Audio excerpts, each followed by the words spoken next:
নমস্কার সুপ্রিয় সুধী, আজকে শুদ্ধ গীতা পাঠ চর্চা সিরিজের দ্বিতীয় ক্লাস। আজকের ক্লাসের আলোচনার আলোচ্য বিষয় হচ্ছে শ্রীমদ্ ভগবদ গীতার প্রথম অধ্যায়ের দ্বিতীয় শ্লোক। উক্ত শ্লোকটি অনুষ্ঠুপ ছন্দে রচিত।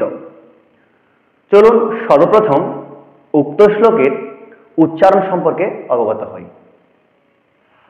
अथ प्रथमोऽध्यायः अर्जुन विषादयोगः संजय उवाच। प्रथमे अक्षर गणना करी।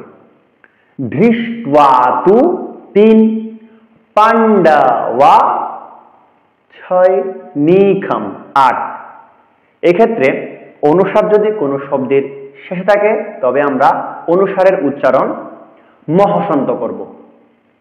আবার বলছি, দৃষ্ট্বা তু, দৃষ্ট্বা বফলার উচ্চারণ বহাল থাকতে হবে। দৃষ্ট্বা তু পাণ্ডবা নিকম। পরের অংশে ভ্যূঢ়ম, অনুসারের জন্য ম আসছে, পূর্বে বলেছি। ভ্যূঢ়ম ধুরিও ধনস্তাধা। সংস্কৃত শ্লোক উচ্চারণে অন্তস্থ জ এবং জফলাকে ইয় উচ্চারণ করতে হয়। তাহলে ব্যূঢ়ম ধুরিও ধনস্তাধা। পরের অংশে আচার্যমু চাপাসঙ্গম্য।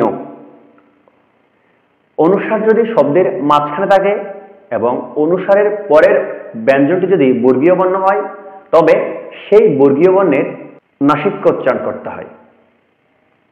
এক্ষেত্রে অনুসারের পরের বর্ণটি গ। গ হচ্ছে কবর্গীয় ধ্বনির একটি বর্ণ। কবর্গীয় ধ্বনির নাসিক্য বর্ণ হচ্ছে উ। এই ক্ষেত্রে অনুসারের উচ্চারণ উ করতে হবে। আবার বলছি, আচার্যমুপসঙ্গম্য। পরের অংশে রাজা ওয়াচা নাম ব্রাবিত। আবার বলছি, রাজা ওয়াচা নাম ব্রাবিত। 8 8 8 8, টোটাল 32। সুপ্রিয় সুধী, চলুন একটু সুর দিয়ে পাঠ করার চেষ্টা করি।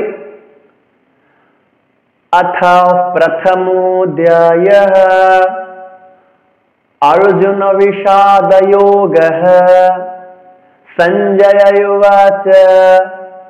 दृष्ट्वा तु पाण्डवानीकं व्यूढं धुरियोधनस्तथा आचार्यमुपसंगम्य राजा वचनमब्रवीत्। সুপ্রিয় সুধী, উক্ত শ্লোকটি যদি আপনাদের ভালো লেগে থাকে অবশ্যই জয় শ্রীরাম কমেন্ট বক্সে লিখে যাবেন। ভিডিওটি বেশি বেশি শেয়ার করবেন। সকলকে অসংখ্য ধন্যবাদ। নমস্কার।